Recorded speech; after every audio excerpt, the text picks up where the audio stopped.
Artis Jonathan Frizzy buka suara soal istrinya. Dena Devanka curhat soal kondisi rumah tangganya di kanal YouTube milik Maya Estianty. Saat ditemui usai sidang mediasi di Pengadilan Agama PA Jakarta Selatan, beberapa awak media menanyakan soal Dena yang diundang oleh juri Indonesian Idol itu untuk buka-bukaan soal hubungan rumah tangganya. Dalam video yang berdurasi 20 menit itu, Dena Devanka menceritakan masalah yang terjadi hingga perjalanan hidupnya dengan Jonathan Frizzy, meskipun dirinya masih menyayangi sang suami. Mendengar pertanyaan ini, Ijong sapaan akrab Jonathan Frizzy berpesan kepada Maya agar mengundang dirinya untuk menjelaskan semua fakta di rumah tangganya yang tengah berada di ujung tanduk itu. Bahkan pria berusia 39 itu siap membawa semua bukti-bukti perselisihan dirinya dengan Dena yang disebutnya akan mengagetkan ibunda L dan Dul itu.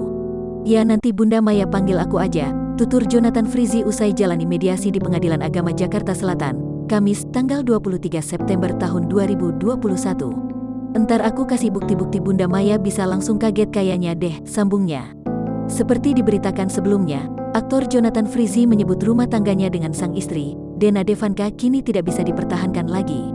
Hal itu disampaikan setelah Jonathan Frizzy gagal melakukan mediasi di Pengadilan Agama Jakarta Selatan, Kamis tanggal 23 September tahun 2021. Tak hanya itu, ia menyebut rumah tangganya dengan Dena Devanka sudah tidak sehat. Sebagai tambahan, Dena Devanka dinikahi Jonathan Frizzy pada tanggal 27 Mei tahun 2012 silam. Dari pernikahannya, Dena Devanka dikaruniai 3 orang anak dari Jonathan Frizzy, yang bernama Zo Joanna Frizzy Simanjuntak, Zak Jaden Frizzy Simanjuntak, dan Zain Joden Frizzy Simanjuntak. Setelah 9 tahun menikah, rumah tangga mereka diterpa masalah.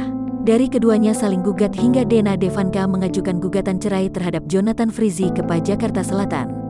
Gugatan cerai Dena Devanka terhadap Jonathan Frizzy diterima petugas PA Jakarta Selatan.